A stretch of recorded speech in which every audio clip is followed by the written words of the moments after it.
Before we get into tonight's stories, I want you to understand something. Every story you're about to hear is real. These aren't fictional tales written for entertainment. These are accounts submitted by real people, people who experienced something they cannot explain, something that changed the way they look at the world around them. Some of them never slept the same way again. Turn off the lights if you want, or leave them on. It won't matter. This first story was sent in by a man named Daniel. He was 34 years old at the time this happened, living alone in a rented house in rural Ohio. He had lived there for about 2 years without any issues. Nothing unusual. Nothing strange. Just a quiet house on a quiet road.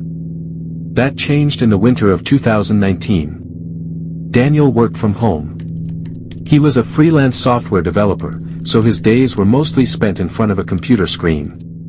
He kept late hours, often staying up past 2 or 3 in the morning, working on deadlines. The house had one long hallway that connected the living room to the 2 bedrooms in the back. It was maybe 30 feet long, with hardwood floors and a single ceiling light that he almost never turned on because it flickered. He didn't bother fixing it. He just left it off and used the light from the living room to navigate at night. The first time it happened, he thought he was tired. He was walking to the kitchen to get a glass of water. It was around 1 in the morning, and when he passed the entrance to the hallway, he stopped. At the far end, near the back bedroom door, he could see a shape. Dark. Still.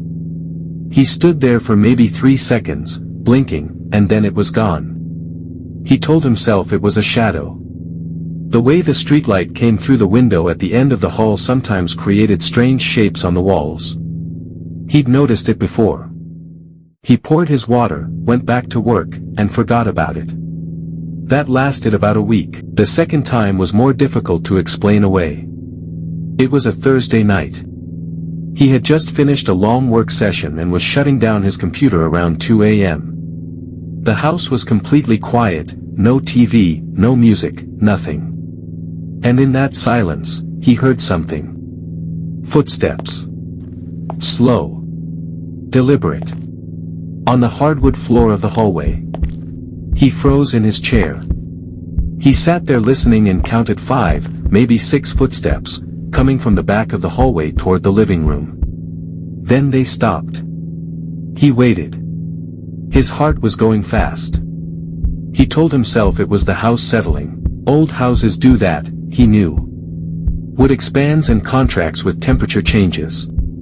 He had heard that explanation 100 times. But these didn't sound like wood settling.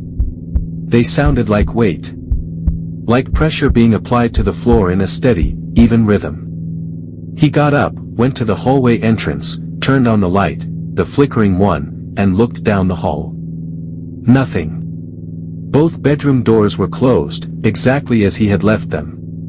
There was nothing on the floor. No animal, no open window that could have caused a draft. Nothing. He checked every room in the house. Locked every door, checked every window.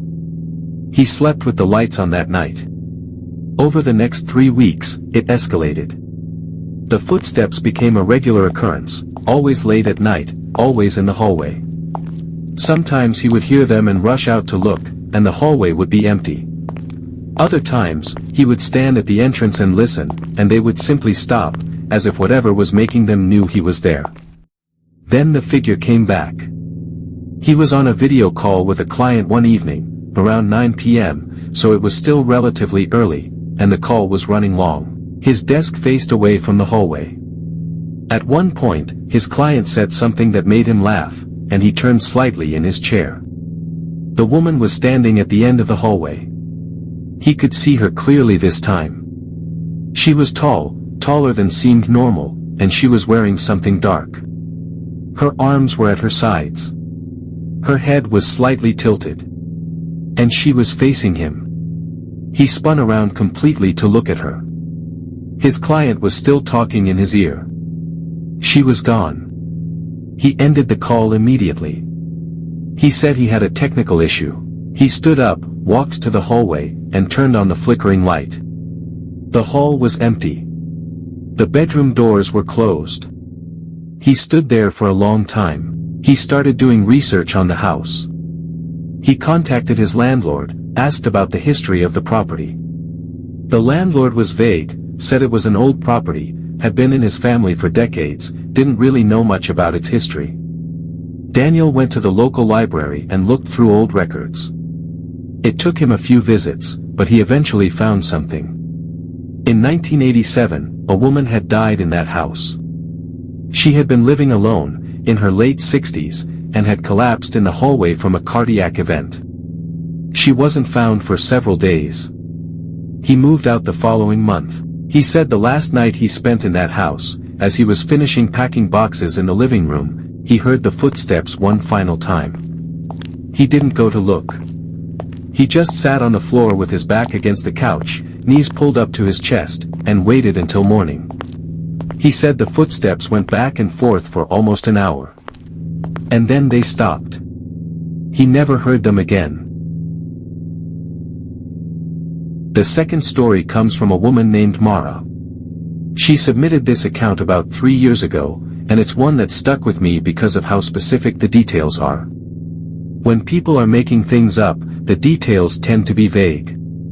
Mara's account was anything but. This happened when she was a college student, living in an off-campus apartment with one roommate. Her roommate, she calls her Jess in the account, was gone for a week visiting family out of state. Mara had the apartment to herself. She was a junior at the time. 21 years old, completely skeptical of anything paranormal, her words. She described herself as someone who laughed at ghost stories and had never believed in any of it. She doesn't laugh at them anymore. It started on the second night of being alone in the apartment. She had gone to bed around midnight. The apartment was a second-floor unit, with one bedroom, a bathroom across the hall, a small living room, and a kitchen. Her bedroom door faced the front door of the apartment. She was almost asleep when she heard a knock at the front door. 3 knocks. Firm. Evenly spaced. She sat up in bed. It was past midnight, nobody she knew would show up unannounced at this hour. She checked her phone. No texts, no missed calls. She got up, walked to the front door, and looked through the peephole. The hallway outside was empty. She stood there for a moment, then went back to bed, telling herself it was probably a neighbor at the wrong door. It happened sometimes in apartment buildings. She settled back in, closed her eyes. 20 minutes later, 3 more knocks. Same rhythm.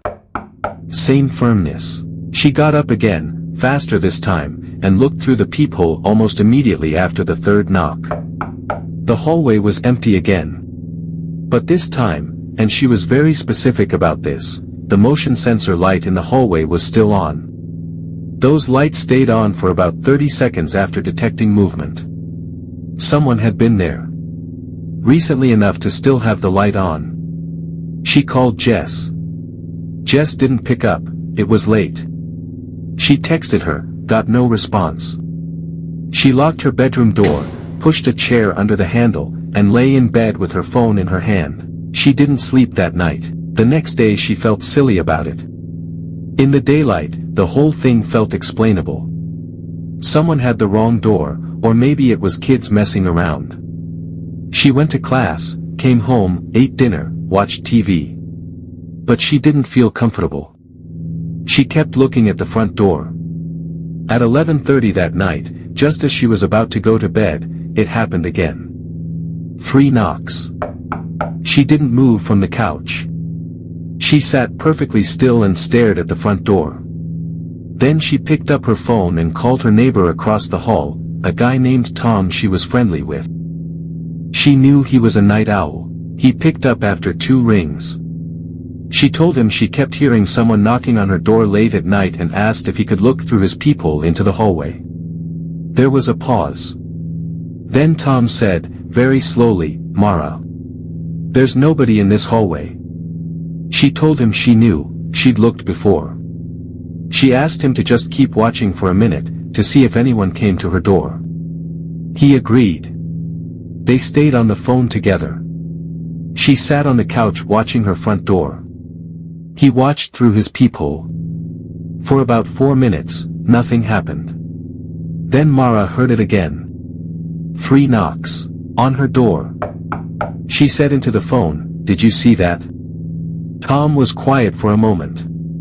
Then he said, "Nobody knocked on your door." She told him she had just heard 3 knocks. She heard them clearly. They were loud enough that she felt them in her chest.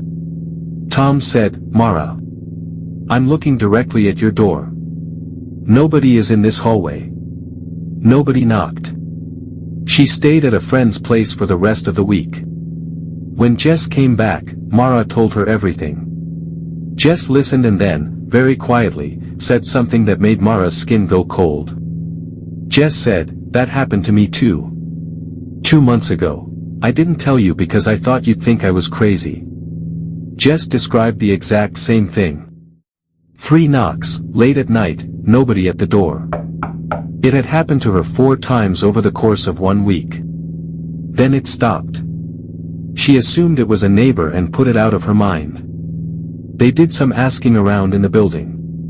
An older tenant on the 3rd floor, a woman who had lived there for over a decade, told them that a previous resident of their unit had died there. A young man, alone, late at night. Nobody had found him for days. Mara asked her what had caused the death. The woman said he had a heart condition. He had been found on the floor near the front door. The theory was that he had been trying to get to the door, maybe trying to get help, but didn't make it. Mara and Jess moved out at the end of that semester. The knocking never happened again. But Mara said for years afterward, whenever she heard a knock at the door late at night, her heart would stop for just a second before she could talk herself out of it. Some sounds stay with you. The last story for tonight is one that was sent in by a man named Eric, and I'll warn you now, this one is different from the others. It's slower. More personal. But it might be the most unsettling of all 3, because it doesn't involve a haunted house or an unknown presence. It involves someone he loved. Eric's grandmother passed away in the spring of 2021. She had been ill for some time. It wasn't a sudden loss, but that doesn't make it any easier. She had lived into her late 80s. She had been a constant presence in Eric's life since childhood. She had a chair. It was an old armchair, dark green fabric, worn down on the armrests from decades of use. She kept it in the corner of her living room, always facing the television. She sat in that chair every single day. That was her spot. Everyone in the family knew it. When they visited, no one sat in that chair. It was hers. After she passed, the family cleaned out her house and divided her belongings. Eric asked if he could have the chair. He felt connected to it, it reminded him of her. His family agreed, and he brought it back to his apartment. He put it in his living room, in the corner, facing the TV. Just like she always had it. For the first 2 weeks, nothing unusual happened. He found comfort in having the chair there. He would glance at it sometimes and feel her presence in a warm way, the way you do with objects that belong to someone you loved. Then one morning he woke up and went to the living room to make coffee. The chair had moved. Not dramatically. Just a few inches, turned slightly, as if someone had shifted their weight while sitting in it. He lived alone. No pets. No one had been in the apartment. He told himself he must have bumped it without noticing. He straightened it and didn't think much about it. A week later, it happened again. This time the chair was turned more noticeably, facing slightly away from the TV, toward the window. He stood in the doorway of the living room staring at it for a long time. He called his mother. She told him it was probably the building's vibrations or uneven flooring. He didn't find that very convincing, but he accepted it. The moment he couldn't explain away happened about a month after he brought the chair home. He was watching TV late at night. The chair was in his peripheral vision, as always. At some point he got up to get something from the kitchen, and when he came back and sat down on the couch, he looked at the chair. There was an indentation in the cushion. As if someone had just been sitting in it. He got up and walked over to it. He pressed his hand into the cushion next to the indentation. The foam was firm, the way it would be if it hadn't been sat on recently, but the indentation, in the exact shape and depth of a person sitting down, was soft. Warm. He stood there with his hand on that cushion for a long time. He told his aunt about it, his grandmother's daughter. She listened carefully and then said something that he wasn't sure how to take. She said, "She always worried about you. You know that. Even when she was in the hospital, she talked about you. She said she wished she could be there when you came home at night." Eric said he didn't respond to that. He didn't know what to say. He still has the chair. He said he thought about getting rid of it several times. But every time he seriously considered it, he couldn't go through with it. He said some nights, when the apartment is quiet and he's watching TV alone, he glances over at the chair and he doesn't feel afraid. He just says goodnight. And sometimes, he knows this sounds impossible, he knows how it sounds, sometimes the chair shifts. Just slightly.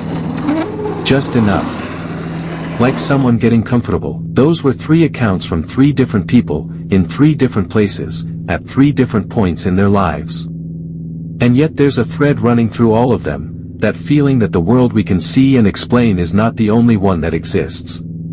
That sometimes, the things we dismiss as imagination, as stress, as old houses and uneven floors, are something else entirely. I don't have explanations for any of these stories. I don't think anyone does. If you have an experience you'd like to share, send it in. Details matter. The stranger, the better. Stay safe. Lock your doors, and try not to think too hard about what's at the end of your hallway tonight. Welcome, Equinox Prime, where darkness equals back.